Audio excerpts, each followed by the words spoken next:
Hello friends, welcome back to my channel. இன்னைக்கு நம்ம சேனல்ல நல்லா வந்து எல்லா வெஜிடபிள்ஸும் சேர்ந்த மாதிரி மிக்ஸ்டு வெஜிடபிள்ஸ் சப்பாத்தி வந்து நல்ல மசாலா ஃப்ளேவரா வந்து இருக்கிற மாதிரி ரொம்பவே சூப்பரா ஈஸியா செய்ய போறோம். அதை எப்படி செய்யலாம்னு பார்க்கலாம். வாங்க வீடியோக்குள்ள போலாம். ஃபர்ஸ்ட் இதுக்கு தேவையான என்னென்ன வந்து வெஜிடபிள்ஸ் வேணும்னு சொல்றேன். ரெண்டு வந்து மீடியமான சைஸ் வந்து ரேடிஷ் வந்து முள்ளங்கி எடுத்துக்கோங்க. கேப்சிகம் வந்து ஒரு பாதி எடுத்துக்கோங்க. ரெண்டு வந்து உருளைக்கிழங்கு, ஒரு வந்து கேரட், ஒரு ஆனியன், ஒரு டொமேட்டோ. அதை வந்து அப்புறம் காமிக்க. இதை வந்து ஃபர்ஸ்ட் நல்லா பீல் பண்ணிட்டு நல்லா குட்டி குட்டியா கட் பண்ணிட்டு வந்துடலாம். நம்ம வந்து குக்கர் வச்சு குக்கரில் தான் செய்ய போகிறோம். கொஞ்சம் எண்ணெய் ஊற்றிக்கலாம். எந்த எண்ணெய்னாலும் ஓகே. ஊற்றிட்டு அதுக்கு முன்னாடி நான் ஃபஸ்ட்டு கட் பண்ணி வச்சுருக்கேன் காமிச்சிக்கிறேன். இந்த மாதிரி பொடியாக கட் பண்ணணும்னு அவசியம் இல்லை. நான் வந்து பொடியாக கட் பண்ணியிருக்கேன். கட் பண்ணால் கொஞ்சம் வேலை ஈஸியாக நமக்கு வந்து இந்த ஸ்டஃபிங்க்கு வந்து நல்லா இருக்கும் தான்.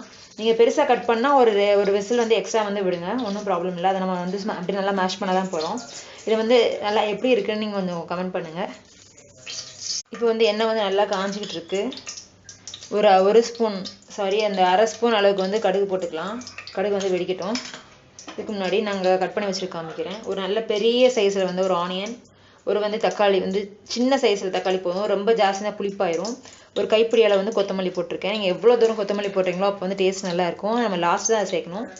ஃபர்ஸ்ட் வந்து கடுகு வெடிக்கட்டும். நல்லா வெடிக்குது. இப்போ வந்து ஆனியன் சேர்த்துக்கலாம்.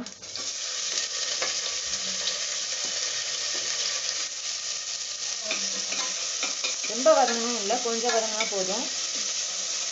ரொம்ப வதங்கினா நமக்கு ஒரு டேஸ்ட் வந்து மாறும். இதில் வந்து கொஞ்சம் வதங்கினா போதும். நம்மளோட வேலை வந்து குயிக்காகவே செஞ்சிடலாம்.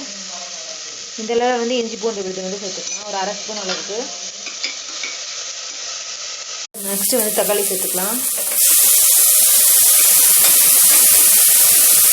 கொஞ்சம் வந்து மீடியமான ஃப்ளேம் வச்சுக்கோங்க. ஜாஸ்தி ஃப்ளேம் வச்சுக்கோங்க, கரிஞ்சு போன மாதிரி வரும். நம்ம தக்காளி போட்டதுக்கப்புறம் கொஞ்சம் கம்மி பண்ணிக்கணும். இப்போ நம்ம வந்து கட் பண்ணி வச்சிருக்க எல்லா வெஜிடபிள்ஸும் சேர்த்துக்கலாம். நம்ம வந்து அடுத்தடுத்து டக்குன்னு சேர்த்துடலாங்க. ரொம்ப நேரம் வதங்கணும் அந்த மாதிரி வரலாம் இல்லை. இதை வந்து ஃபுல்லாக வந்து சேர்த்துட்டு விழுந்துச்சு. உங்களுக்கு வந்து என்ன வெஜிடபிள்ஸ் வந்து உங்கள் பசங்க சாப்பிட மாட்டாங்க அந்த மாதிரிலாம் இருக்க வெஜிடபிள்ஸ் எல்லாம் நீங்கள் கூட இதை போடலாம். அப்போ வந்து எனக்கு ஃபுல்லாக மசாலாவோட செய்கிறப்ப ரொம்பவே டேஸ்ட் ஆயிரும். இப்போ தேவையான அளவு உப்பு சேர்த்துக்கலாம். உப்பு சேர்றப்போ அந்த வெஜிடபிள்ஸ் எல்லாம் வந்து நல்லா வதங்கும். அப்போ நமக்கு ஒரு டேஸ்ட் நல்லா இருக்கும். ஒரு நிமிஷம் வந்து வதங்கட்டும். ஒரு ஸ்பூன் அளவுக்கு வந்து மிளகா பொடி எடுத்திருக்கேன். இதில் வந்து அரை ஸ்பூன் அளவுக்கு வந்து மல்லி பொடி. இது வந்து கரம் மசாலா, பிரியாணி மசாலா எதுனாலும் நீங்கள் சேர்த்துக்கலாம். அதை வந்து நீங்கள் சேர்த்துக்கலாம். நம்ம இதை சேர்க்குறப்போ நல்லா வந்து ரொம்ப லோவாக வச்சிடணும். அந்த ரொம்ப லோ ஃப்ளேம்லேயே தான் வந்து அதை வதங்கணும். அப்போ தான் நல்லாயிருக்கும். ஏற்றி மட்டும் வச்சிடாதீங்க. ரொம்ப ஹை ஃப்ளேமில் இருந்துச்சுன்னா அது ஒரு மாதிரி கருகுன ஸ்மெல் ஆன மாதிரி ஆயிடும். நல்லா லோ ஃப்ளேமில் வச்சு அதை ஒரு நிமிஷம் நம்ம போட்டதுக்கப்புறம் ஒரு நிமிஷம் வதங்கணும். அதுக்கப்புறம் தான் நம்ம தண்ணி ஊற்றணும். இப்போ வந்து ஒரு நிமிஷம் வதங்கட்டும். இப்போ வந்து அதை வதங்குறதுக்குள்ளே நான் ஒன்று சொல்லிடுறேன். இந்த மாதிரி சாப்பர் ஒன்று வந்து வாங்கி வச்சுக்கோங்க. இதில் வந்து நான் ஒரு 5 நிமிஷம் தான் ஆச்சு இவ்வளோ வெஜிடபிள்ஸ் நான் கட் பண்ணுறதுக்கும். ஏன்னா வெஜிடபிள்ஸ் கட் பண்ணுறதுக்கு டைம் இல்லைன்னு சொல்லி நிறைய லேடிஸ் வந்து நீங்கள் நைட்டே வந்து ஃப்ரிட்ஜில் கட் பண்ணி வச்சுருங்கன்னு சொல்லி நிறைய பேர்கிட்ட வந்து நான் கமெண்ட்டில் வந்து பார்த்துருக்கேன். அது சுத்தமாக ஹெல்த்தியே இல்லை ஃப்ரெண்ட்ஸ். அதனால் இது என்னோட ரெக்வஸ்ட்டுன்னு நீங்கள் வச்சுக்கோங்க. அப்படியே சுத்தமாக டைம் இல்லாதவங்களுக்கு ஒன்றும் செய்ய முடியாது. ஆனால் கொஞ்சம் டைம் வந்து மேனேஜ் பண்ணிக்கலாம், அட்ஜஸ்ட் பண்ணிக்கலாம்னு நினைக்கிறவங்க வந்து காலையில் ஒரு 5 நிமிஷம் ஒரு 10 நிமிஷம் நீங்கள் இதுக்கு ஒதுக்குனீங்கன்னா உங்களுக்கு நல்லா ஃப்ரெஷ்ஷாக வந்து செஞ்சு சாப்பிட்டா தான் உங்களுக்கு சத்து கிடைக்கும். அதுக்காக தான் அதை ஷேர் பண்ணுறேன். இப்போ வந்து நம்ம வந்து தண்ணி சேர்த்துக்கலாம். நல்லா இப்போ வந்து தண்ணி வந்து கொஞ்சம் ஒரு முங்குற அளவு நமக்கு தெரியும்ல. நல்லா தப்புன்னு வைக்கக்கூடாது. லைட்டாக கொஞ்சம் தான் தண்ணி இருக்க மாதிரி இருக்கணும். அதுக்கு மேலே இந்த மாதிரி வச்சுட்டு மீடியமான ஃப்ளேமில் வந்து வச்சுட்டு ஒரு ஆஃப் அளவுக்கு வந்து இதில் போட்டுடலாம். இப்போயே மிச்சத்தை வந்து லாஸ்ட் போட்டுக்கலாம். நம்ம அந்த நல்லா சுருளை வதப்போம் போல அப்போ போட்டுக்கலாம். உங்களுக்கு உரப்பு கொஞ்சம் நல்லா வேணும்னா நீங்கள் அதை வந்து 2 மடங்கு ஆக்கிக்கோங்க. நல்லா மிளகாப்பொடி வந்து ஒரு 2 ஸ்பூன் போட்டுட்டு மல்லிப்பொடி வந்து 1 ஸ்பூன் போட்டுக்கோங்க. கரெக்டாக இருக்கும். இதில் வந்து கொஞ்சம் டர்மரிக் சேர்த்துக்கலாம். நான் சொல்ல மறந்துட்டேன். நான் மிளகாப்பொடிலாம் போடுவீங்களா அப்பயே வந்து கொஞ்சம் வந்து டர்மரிக்கும் சேர்த்துக்கோங்க. தண்ணி கொஞ்சம் பத்தலைன்னா நீங்கள் வந்து லைட்டாக கொஞ்சம் வந்து ஊற்றிக்கோங்க. ஏன்னா உங்களோட குக்கர் வந்து எப்படின்னு தெரியுங்களா, ரொம்ப தண்ணி கம்மியாக இருந்துச்சுன்னா அது பாட்டு அடி பிடிச்சிட போகுது. அதனால தண்ணி பார்த்துட்டு அதுக்கப்புறம் கூட நீங்கள் வந்து நல்லா ட்ரை ஆக்கிக்கலாம். இப்போ தண்ணி இந்த அளவு இருக்கிறப்ப நான் குக்கரில் மூட போகிறேன். எல்லாமே ஆயிடுச்சு. இதை மூடி வச்சு விசில் எடுத்துடலாம். மூடி வச்சுட்டு ஒரே ஒரு விசில் தான் விட போகிறேன். ஏன்னா வந்து குட்டி குட்டியாக இருக்குது. நீங்கள் கொஞ்சம் பெருசாக கட் பண்ணியிருந்தீங்கன்னா நீங்கள் ஒரு 2 விசில் கூட விட்டுக்கோங்க. நான் ஒரு விசில் தான் விடுறேன். வந்து ஒரு விசில் வந்துருச்சு. உடனே நம்ம ஆஃப் பண்ணக்கூடாது.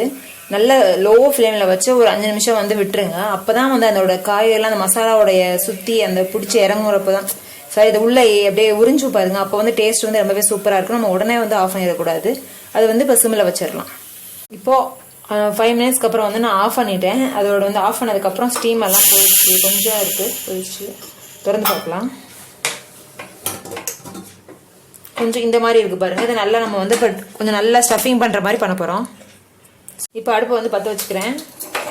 கொஞ்சம் தண்ணி இருக்க மாதிரி இருக்குது பாருங்கள். தண்ணியோடு இருந்தால் நமக்கு நல்லா இருக்காது இல்லை. அதை வந்து அப்படியே நம்ம நல்லா ஸ்டஃபிங் உள்ளுக்குள்ளே வரப்போ ட்ரையாக இருக்கலாம் அந்த மாதிரி பண்ண போகிறோம். இங்கே பாருங்கள். இப்போ வந்து அந்த கொத்தமல்லியோடதெல்லாம் வந்து இதில் போட்டுக்கலாம்.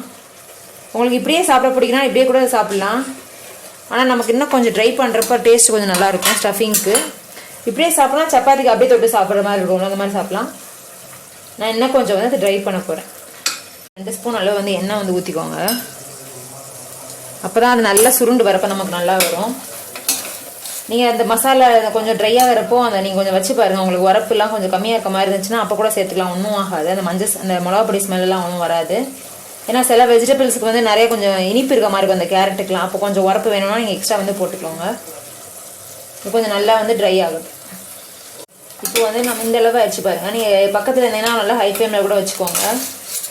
கொஞ்சம் சுருள் அப்படியே வரும்ல, அப்போ வந்து நல்லாயிருக்கும் ஸ்டஃபிங்க்கு. இது வந்து ஆக்சுவலாக தோசை கூட நம்ம ஆலு வச்சு தான் பண்ணுவோம் மசாலாவுக்கு.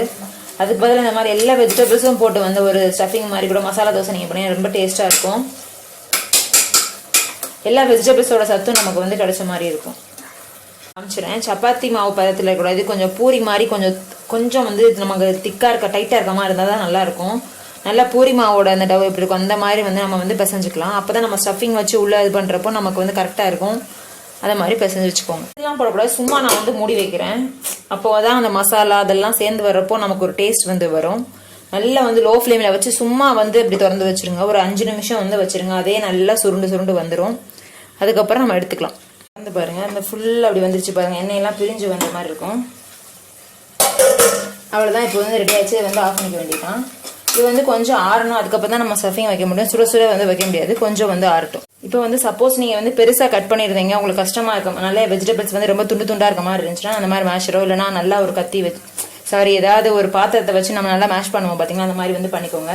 அப்போ தான் உங்களுக்கு ஸ்டஃபிங் உள்ளுக்குள்ளே இருக்கிறப்போ ரொம்ப வந்து பெருசு துண்டு வராது, நல்லா இருக்க மாதிரி இருக்கும். அது காயட்டும். அதுக்குள்ள நம்ம பருத்தி எடுத்துடலாம். இந்த மாதிரி நான் கொஞ்சம் வந்து ஆற வச்சுக்கேன். ஏன்னா எனக்கு டக்குன்னு போடனே செய்யணுங்கிறக்காண்டி. அதே மாதிரி நீங்கள் வந்து உங்களுக்கு அவசரமாக வேணால் ஆற வச்சுக்கோங்க. ஏன்னா சூடாக மட்டும் தடவிடாதீங்க. வந்து கல் காஞ்சிருச்சு. இந்த மாதிரி பாருங்க, நல்லா இப்படி பருத்தி போட்டு எடுத்துருக்கேன். அதை வந்து இப்படி போட்டு வந்து எடுத்துக்கோங்க. சப்பாத்தி வந்து நடுவில் கட் பண்ணி இப்படி வச்சுருக்கேன். அதை வந்து இந்த சைடு மட்டும்தான் நான் வந்து இப்படி ஸ்டஃபிங் வைக்க போகிறேன். வச்சுட்டு இன்னொன்று கட் பண்ணி வச்சுருக்கோம் பாருங்கள். அதை அப்படியே எடுத்துகிட்டு இப்படி பண்ணிக்கலாம். இது வந்து ஈஸி மெத்தட். ஏன்னா உள்ளுக்குள்ளே இல்லைன்னா நீங்கள் ரவுண்டை பரத்திட்டு மேலே வச்சுட்டு இன்னொரு சப்பாத்தி கூட மேலே வச்சுக்கலாம். ஃபஸ்ட்டு வந்து எண்ணெய் ஊற்றிக்கலாம். இதை வந்து போட்டு எடுத்துக்க வேண்டியதான். நம்ம எப்பயுமே எப்படி சப்பாத்தி வந்து நம்ம சுடுவோம், அது மாதிரி 2 சைடு நம்ம வந்து போட்டு எடுத்துக்கோங்க. அது வந்து ரொம்ப குயிக்காக ஆயிரும். ஏன்னா உள்ள இருக்க ஸ்டஃபிங்னா ஏற்கனவே வெந்து தான் இருக்குது. அதனால டக்குன்னு வந்து ரெடி ஆயிரும். ஓகே ஃப்ரெண்ட்ஸ், இது வந்து நீங்கள் ட்ரை பண்ணி பாருங்கள். ட்ரை பண்ணி உங்களுக்கு எப்படி இருந்துச்சு எனக்கு கமெண்ட் பண்ணுங்கள். இந்த வீடியோ கொஞ்சமாக யூஸ்ஃபுல்லாக இருந்துச்சுன்னா லைக் பண்ணுங்கள். இதே மாதிரி யூஸ்ஃபுல்லான வீடியோஸ் நம்ம சேனல் சப்ஸ்கிரைப் பண்ணுங்கள். தேங்க்யூ.